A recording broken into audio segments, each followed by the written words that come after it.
Shalom, salam sejahtera di dalam kasih Tuhan kita Yesus Kristus. Saya Ibu Agnes dan rombongan baru kembali hari Jumat malam dari Israel. Perjalanan 10 hari ke Israel sangat menyenangkan, bagus. Semua suka karena melihat tempat-tempat yang jarang dilihat. Bahkan ada jemaat yang sudah 3 kali pergi ke Israel, tapi dalam 3 kali itu tidak pernah melihat tempat-tempat yang kami pergi. Karena memang tur Israel Happy Family itu beda. Sejak dari tahun lalu kita pergi ke tempat-tempat yang rata-rata grup dari Indonesia tidak kunjungi, kita kunjungi tempat-tempat itu. Sehingga di dalam perjalanan itu hampir tidak pernah jumpa grup Indonesia. Restoran-restoran yang kami pergi dan makan tidak pernah jumpa grup lain. Dan hanya ketemu orang-orang yang makan 2 orang, 3 orang yang memang penduduk daripada orang Israel sendiri, Bapak Ibu. Tidak jumpa grup dari tempat lain, tidak jumpa grup dari Indonesia, dan perjalanan kami mengucap syukur berjalan dengan sangat baik, luar biasa. Pulang hari Jumat, hari Sabtu kemarin langsung memimpin pemberkatan nikah. Nggak bisa libur, tidur sehari kek, istirahat sehari kek, bangkong sampai siang kah? Nggak bisa. Pemberkatan nikah, malam hari ada pesta pertunangan dari anak Asher, harus hadir supaya ya memang sudah janji dan ini Asher datang. Sehingga saya harus siang hari setelah pemberkatan nikah harus siapkan khotbah, Bapak Ibu. Dan tahukah saudara bahwa mempersiapkan khotbah yang paling sulit buat saya dan Ibu Agnes adalah kalau kita baru pulang dari luar negeri. Mengumpulkan fokus dan konsentrasi pikiran dan hati itu tidak mudah. Tapi disitulah saya berdoa pada Tuhan, Tuhan Yesus, tolong Tuhan, betul-betul kepepet ini Tuhan. Ini ada pemberkatan nikah, malam ada pesta Tuhan. Kalau pulang malam baru bikin Tuhan, ketutupan usia yang sudah tua, ngantuk pasti Tuhan. Jadi tolong berikannya itu siang hari Tuhan. Makan siang itu Tuhan tolong beri saya firman. Dan saudara tahu Tuhan kasih saya firman. Saya begitu cepat sekali mendapatkan itu dari Tuhan. Cepat-cepat saya catat itu saudara. Langsung saya masukkan komputer. Kemudian segera saya kirim. Saya bersyukur pada Tuhan. Karena sebenarnya saya punya 2 pilihan. Pilihan yang pertama itu ngomel dalam hati. Aduh Tuhan, hidup kok kepepet kayak begini Tuhan. Masih capek nih Tuhan. Saya bilang sama Pak Hendi waktu tadi nyanyi, Pak Hendi, aku ngantuk Pak Hendi. Jet lag ini rasanya ini.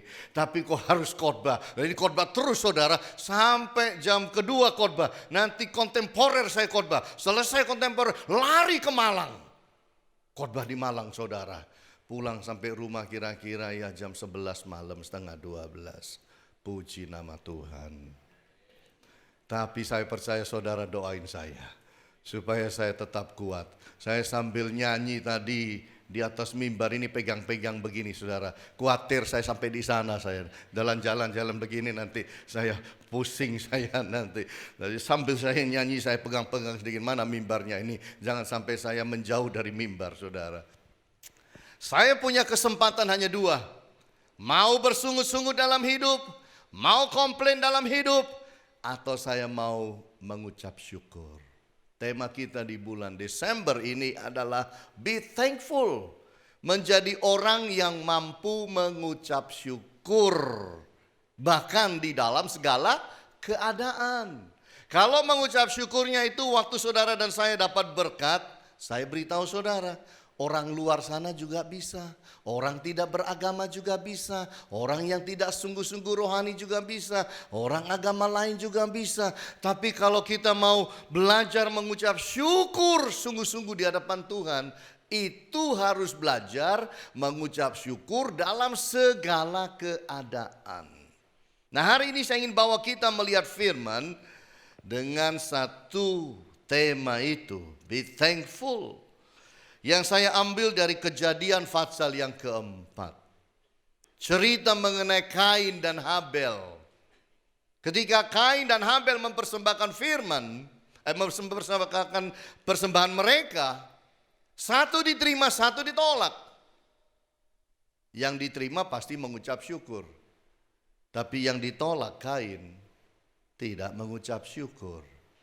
Dan itu kemudian memimpin kepada masalah demi masalah di dalam kehidupannya. Dan mari coba kita lihat di dalam Kejadian 4 ini. Ayat yang pertama saya bacakan. Kemudian manusia itu bersetubuh dengan Hawa istrinya dan mengandunglah perempuan itu lalu melahirkan Kain. Maka kata perempuan itu, aku telah mendapat seorang anak laki-laki dengan pertolongan Tuhan. Selanjutnya dilahirkannya lah Habel adik Kain. Habel menjadi gembala kambing domba, Kain menjadi petani. Setelah beberapa waktu lamanya maka Kain mempersembahkan sebagian dari hasil tanah itu kepada Tuhan sebagai korban persembahan.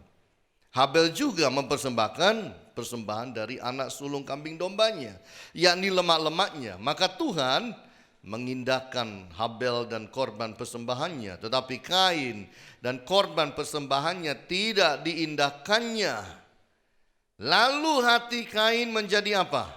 Sangat panas dan mukanya muram.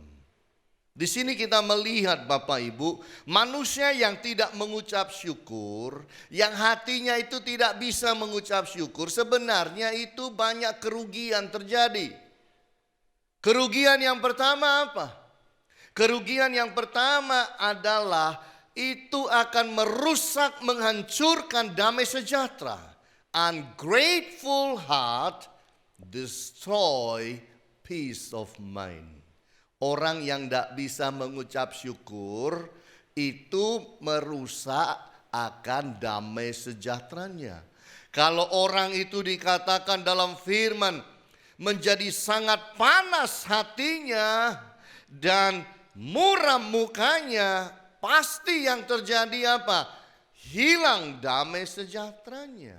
Itu artinya it destroys happiness. Tidak ada sukacita. Orang kalau tidak bisa mengucap syukur, wajahnya susah bersukacita. Tidak ada happiness di dalam hati. Karena orang yang tidak bisa mengucap syukur, itu biasanya bersungut-sungut. Orang bersungut-sungut, tukang komplain, tukang kritik, apa yang terjadi? Hilang damai sejahteranya, hilang bahagianya dalam hidup. Dia mempersembahkan korban, kemudian juga Habel mempersembahkan korban. Habel diterima, Kain ditolak. Kenapa ditolak? Karena dia tidak mengikuti peraturan Allah. Apa yang dikorbankan harus ada darahnya. Tidak dilakukan. Sembarangan mempersembahkan, sembarangan memberi kepada Allah, asal-asalan mempersembahkan korban, Allah tolak. Lalu yang terjadi dia marah, tidak bisa lakukan sesuatu pada Allah. Dia akhirnya kita tahu ceritanya, dia bunuh akan si adiknya Habel. Orang yang tidak bisa mengucap syukur itu kemudian menghancurkan fokus dan konsentrasi. It destroys focus and concentration. Hilang konsentrasinya. Coba saudara pikir saja kalau saudara suami istri kebetulan konflik, ribut di rumah. Bisa kerja dengan baik, bisa fokus, bisa berkreatif pikirannya. Nggak bisa. Kalau kita itu terganggu di dalam hati kita, damai sejahtera kita terganggu, hidup tidak ada pengucapan syukur, percaya saya, yang namanya fokus di dalam hidup, pekerjaan, apapun yang saudara lakukan, itu tidak akan bisa terjadi, tidak maksimal. Konsentrasi saudara pun menurun, Bapak Ibu. It destroy positivity. Itu menghancurkan apa-apa yang positif dalam hidup ini. Manusia kalau sudah nggak bisa mengucap syukur pada Tuhan, temannya itu adalah sesuatu yang negatif. Artinya kenegatifan akan masuk dalam hidupnya, menguasai dirinya. Makanya saudara kalau lihat ada orang ngomel-ngomel, bersungut-sungut, tukang kritik, mana ada yang positif? Negatif semua. Betul tidak? Makanya harus melatih diri jadi orang yang bisa mengucap syukur. Karena orang yang mengucap syukurlah orang yang positif dalam hidup. Tapi kalau orang tidak punya hati mengucap syukur, tidak punya mulut mengucap syukur, tidak punya pikiran mengucap syukur, orang itu pasti didekati oleh sesuatu yang disebut negatif. Kacamatanya mulai negatif, pikirannya mulai negatif, hatinya mulai negatif, bahkan tindak tanduk perbuatannya bisa jadi negatif. Itu sebabnya Alkitab berkata apa? Hati yang gembira adalah obat. Obat terhadap apa? Obat terhadap segala sesuatu yang dia hadapi dalam hidup. Masalah, tantangan, godaan yang dia hadapi.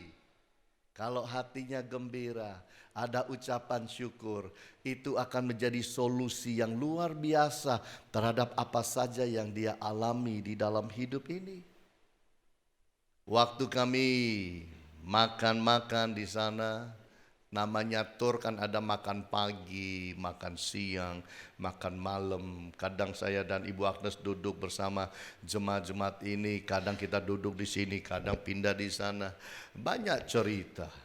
Salah satu yang bercerita kepada kami yang saya ingat sampai hari ini, dia bercerita bahwa manusia itu Pak Hani, karena memang dia ini ahli kimia, dia ini ahli psikologi, dia pernah belajar teologi. Dia bilang kepada saya, Pak Hani, jadi orang itu memang harus jaga hati dan diri. Supaya apa? Supaya jangan jadi orang itu yang gampang marah. Banyak orang gak sadar Pak Hani, bahwa orang kalau marah itu darahnya itu cepat sekali jadi kental. Lah kalau darah itu mengental, gampang tersumbat sehingga gampang sakit. Itu banyak orang gak paham. Jadi memang dalam hidup ini kalau mau darah saudara itu encer, gak kental, ngucap syukur. Bapak Ibu, setuju bilang amin, amin, amin ya. Tiap kali saudara marah, tolong bilang sama diri sendiri, awas darahmu kental, gitu Bapak Ibu, amin. Supaya apa?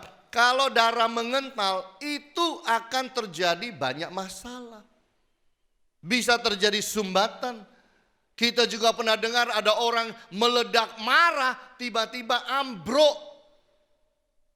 Karena tidak kuat jantungnya, nyumbat semua. Dan dokter selalu tidak mau pasiennya darahnya kental. Pasti dikasih obat supaya pengencer darah. Salah satu pengencer darah yang paling ampuh itu adalah mengucap syukur. Amin Bapak Ibu, itu pasti darahnya baik kalau diperiksa. Sungguh baik. Kalau tidak percaya pergi laboratorium, waktu ngamuk ambil darahnya, suruh periksa, kental saudara. Jadi mari belajar dalam hidup ini apa? Punya hati yang bisa mengucap syukur. Itu sesuatu yang Tuhan mau dalam hidup. Dan itulah yang membuat saudara dan saya hidup tambah baik, hidup tambah sehat. Perhatikan saja. Orang yang tukang marah dan orang yang tukang mengucap syukur percaya saya, yang mengucap syukur hidupnya itu lebih panjang. Amin Bapak Ibu. Tidak percaya, kita semua sudah punya usia kok. Kita bisa tahu, kita bisa menilai semua yang ada di depan mata kita, orang-orang yang ada di sekeliling kita. Sing tukang ngamuk itu dak panjang. Makanya belajar ngucap syukur. Senggol kirinya, ngucap syukur kamu. Belajar ngucap syukur. Yang kedua kita lihat bersama-sama Bapak Ibu, bahwa kerugian yang kedua dikatakan ungrateful heart destroy relationship. Hati yang tidak ada ucapan syukur biasanya itu menghancurkan hubungan, merusak hubungan antara satu dengan yang lain. Itu sebabnya harus hati-hati. Coba lihat ayat 6 ya. Firman Tuhan kepada Kain, mengapa hatimu panas dan mukamu muram? Apakah mukamu tidak akan berseri jika engkau berbuat baik? Tetapi jika engkau tidak berbuat baik, dosa sudah mengintip di depan pintu. Ia sangat menggoda engkau, tetapi engkau harus berkuasa atasnya. Perhatikan ayat 8. Maka kata Kain kepada Habel adiknya, marilah kita pergi ke padang. Ketika mereka ada di padang, tiba-tiba Kain memukul Habel adiknya itu, lalu membunuh dia. Firman Tuhan kepada Kain, di mana Habel adikmu itu? Jawabnya, aku tidak tahu. Apakah aku penjaga adikku? Firman-Nya, apakah yang telah kau perbuat ini? Darah adikmu itu berteriak kepadaku dari tanah. Saudara lihat nih. Urusannya itu sebenarnya sederhana. Apa sederhananya? Mempersembahkan korban pada Tuhan. Punya Kain tidak diterima, punya Habel diterima. Lah kok marahnya itu kok sama adiknya? Salah siapa sih kalau tidak diterima? Masalah persembahan diterima itu kan urusan dengan Tuhan. Kok yang terjadi begitu negatif? Adiknya salah apa sampai harus dibunuh? Tapi di situ kita lihat, manusia itu kalau kurang mengucap syukur, itu bisa menghancurkan hubungan. Bukan hanya menghancurkan, buktinya membunuh adiknya sendiri. Orang yang tidak bisa dan tidak penuh hati dengan mengucap syukur, it destroy relationship with others. Itu menghancurkan hubungan dengan orang lain. Di dunia ini, orang yang banyak mengucap syukur, hatinya penuh damai sejahtera, hubungannya dengan orang lain baik. Tapi kalau di dalamnya itu sudah tidak ada ucapan syukur, sehingga sudah jadi negatif hatinya. Lihat orang sedikit jadi jengkel, lihat orang sedikit jadi marah. Orang tidak berbuat apa-apa pun dia marah. Coba kalau dipikir, apa salahnya Habel kepada Kain? Anda tidak akan bisa temukan itu, karena Habel memang tidak bersalah apa-apa.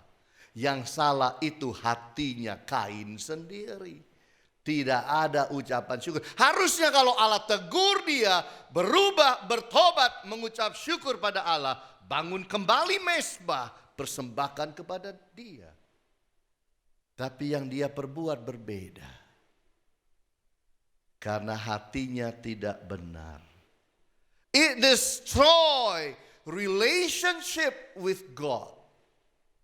Orang kalau sudah tidak punya hati mengucap syukur, jangankan dengan manusia, dengan Allah pun dia nggak terima. Sebenarnya dia ini kan marahnya sama Allah. Tapi karena dia nggak bisa ngapa-ngapain pada Allah, yang ada di sampingnya adiknya yang kena pelampiasan kemarahan. Kalau saudara baca itu di dalam ayat 16. Saya bacakan. Lalu Kain pergi dari hadapan Tuhan. Apa artinya? Kain pergi dari hadapan Tuhan. Artinya Kain itu memutuskan hubungan dengan Allah. Karena hatinya tidak benar. Hatinya tidak ada ucapan syukur. Manusia kalau tidak bisa mengucap syukur, hatinya itu keras Bapak Ibu. Hatinya itu membangun diri jadi pemberontak Bapak Ibu. Hatinya itu negatif kepada siapapun. Bahkan terhadap Allah yang tidak berdosa. It destroy relationship with loved one. Itu menghancurkan hubungan dengan orang-orang yang sebenarnya dia cintai. Dan kalau saudara lihat itu, di dalam ayat 16 bukan hanya dia pisah dari Allah. Dia pisah dari orang tuanya. Dia pisah dari papa mamanya. Saudara lihat itu. Makanya sumber segala sesuatu itu hati. Kita sampai sekarang ini sampai di bulan Desember. Saudara punya hati yang seperti apa? Hanya saudara yang tahu. Hati yang ada ucapan syukur, atau hati yang tukang bersungut-sungut dan ngomel di hadapan Tuhan. Only you know. Hanya Bapak Ibu yang tahu. Di dalam kami berkendaraan di Israel, tour guide cerita, satu kali waktu ada tour dari Amerika. Lalu kemudian dia berbuat salah terhadap grup yang dia bawa. Sehingga pemimpin tur kami ini menolong dia. Gini loh, kalau kamu sudah berbuat salah seperti ini, kamu harus lakukan ini. Supaya selesai masalahnya. Niatnya baik nolong. Tapi pemimpin grup itu bilang begini, bukan kamu ngatur saya ngatur kamu juga. Gitu. Akhirnya apa? Hubungan jadi renggang. Sekarang pisah. Itu manusia kalau tidak bisa mengucap syukur, hati udah jadi pahit dan hitam. Dikasih nasihat baik, dikasih tolong baik, gak jalan. Membangun hati yang baik, yang positif, yang murni, yang mengucap syukur gak mudah.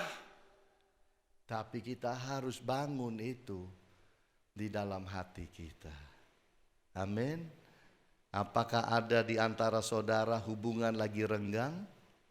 Dengan orang tua mungkin, dengan ipar mungkin, dengan menantu mungkin, dengan saudara kandung mungkin. Jangan keraskan hati. Hati itu kalau mau dibuat keras, bisa sangat keras, lebih keras dari batu. Tapi kalau kita mau, mari kita belajar melembutkan hati. Menjadi orang yang mau mengucap syukur di hadapan Tuhan. Itu yang baik.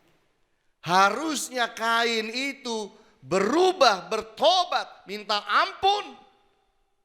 Dan memperbaiki kesalahan. Tapi saudara lihat, kalau hatinya sudah seperti itu, justru hancur hubungan. Saudara pikir dia tidak menyesal besok-besok? 5 tahun lagi, 10 tahun lagi. Kenapa sih adikku aku bunuh? Gak salah apa-apa loh. Kok aku bunuh? Pasti ada itu. Tapi nasi sudah jadi bubur. Adiknya sudah mati. Karena hatinya yang seperti itu. Jangan bangun hati yang seperti itu. Jangan bangun hati seperti Kain Bapak Ibu.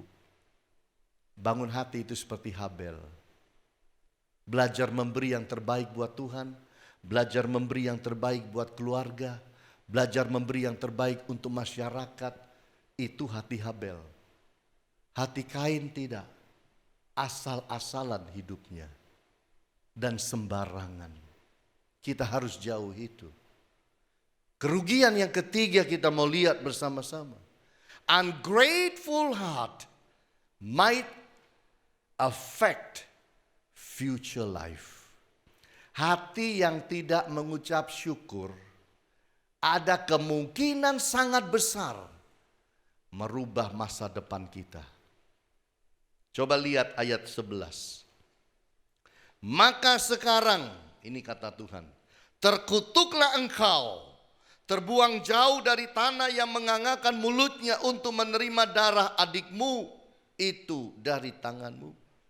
Apabila engkau mengusahakan tanah itu, maka tanah itu tidak akan memberi hasil sepenuhnya lagi kepadamu. Engkau menjadi seorang pelarian dan pengembara di bumi. Kata Kain kepada Tuhan, hukumanku itu lebih besar daripada yang dapat kutanggung. Engkau menghalau aku sekarang dari tanah ini, dan aku akan tersembunyi dari hadapanmu, seorang pelarian, pengembara di bumi. Maka barang siapa yang akan bertemu dengan aku tentulah akan membunuh aku. Firman Tuhan kepadanya, sekali-kali tidak. Barang siapa yang membunuh Kain akan dibalaskan kepadanya 7 kali lipat.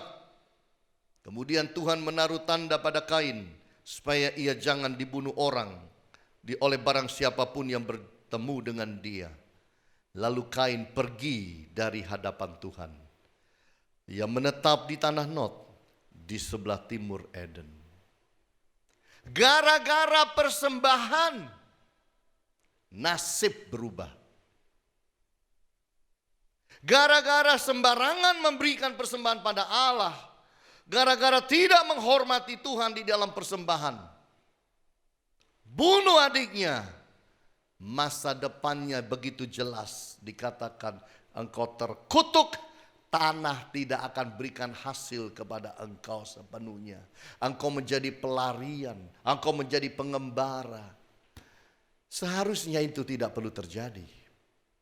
Tapi saudara lihat, manusia kalau hatinya berubah, tidak lagi ada ucapan syukur, masa depannya pun berubah. Berapa banyak anak-anak yang ribut dan marah kepada orang tua, lari dari orang tua, hidup sendiri, merasa mampu membangun masa depan sendiri, kemudian jatuh bangun, tidak karuan. Mari belajar dalam hidup ini. Masa depan kita bisa jadi baik kalau dimulai dengan hati yang baik. Amin Bapak Ibu. Bangun hati yang baik. Negativity attracts negativity. Apa-apa yang negatif itu selalu menarik apa-apa yang negatif. Kalau hati sudah negatif, pasti menarik apa-apa yang negatif masuk dalam hidup. Makanya jangan bangun hati kita jadi negatif. Bangun hati kita menjadi hati yang baik, hati yang positif. Itu penting. Ungrateful heart leads to bitter life. Orang yang tidak bisa mengucap syukur itu selalu akan terpimpin kepada apa-apa yang negatif dan pahit dalam hidup. Kalau orang mengalami sesuatu yang jelek, belajarlah mengucap syukur. Sesuai Roma 8:28 akan diubah jadi baik. Tapi kalau kita sudah hati kita tidak ada ucapan syukur, percaya saya, itu nanti hanya akan memimpin kepada kepahitan hidup demi kepahitan hidup. Orang pahit itu gampang kok. Lihat mukanya aja tahu saya. Orang ini pahit nih, tahu saya. Orang ini enggak.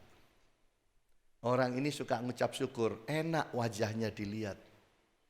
Orang ini medeni. Bukan karena wajahnya, Tapi aura yang keluar dari hatinya, kalau hati yang jahat itu keluar di muka. Hati yang baik keluar di muka. Hati mengucap syukur keluar di muka. Mau pakai kosmetik model apa aja ya Bu, tidak mempan. Kosmetik paling baik dalam hidup adalah hati mengucap syukur. Amin Bapak Ibu. Ungrateful heart in the ends destroy spiritual life. Orang yang bersungut-sungut tidak bisa mengucap syukur, pasti pada akhirnya akan menghancurkan kehidupan rohaninya. Wes ndak Tuhan-Tuhanan, ndak gereja-gerejaan, ndak Kristen-Kristenan, ndak Yesus-Yesusan. Itu terjadi sebagai hasil akhir dari hati yang awalnya tidak bisa mengucap syukur. Bulan ini Tuhan ajar kita be thankful, belajar mengucap syukur. Saya tidak tahu apa yang terjadi pada saudara dari Januari sampai sekarang. Tapi kalau saudara tetap menjaga hati mengucap syukur, Tuhan bisa ubahkan semua itu di tahun yang akan datang. Amin Bapak Ibu. Tapi miliki hati yang benar. Tuhan tidak pernah memberkati manusia yang hatinya tidak benar. Tidak pernah. Tidak ada ayatnya. Tapi kalau manusia itu hatinya benar, ada mengucap syukur, maka Tuhan pasti menolong. Ada seorang Yahudi bernama Elie Wiesel menjadi korban Holocaust, masuk di dalam kamp penampungan untuk kemudian dibunuh mati. Entah bagaimana setelah bertahun-tahun justru dia lolos dan hidup. Sampai dia itu diinterview oleh Oprah di televisi. Lalu ditanya kepada dia, kok kamu bisa hidup seperti ini sampai sekarang? Apa rahasia hidupmu? Dia berkata, sejak saya ditahan dan akan dibunuh dan ada di dalam kamp penampungan dan tidak diperlakukan sebagai manusia, hanya satu yang saya jaga dalam diri saya, belajar mengucap syukur. Dan itu memberikan saya kekuatan sampai akhirnya saya bisa lolos dan keluar. Saya belajar mengucap syukur mengenai hidup, mengenai waktu yang saya punya, mengenai umur yang saya punya. Saya kalau jumpa orang, saya belajar mengucap syukur bisa jumpa mereka. Mengucap syukur yang paling penting adalah mengucap syukur mengenai hidup. Bahwa saudara sekarang masih bernafas, mengucap syukur.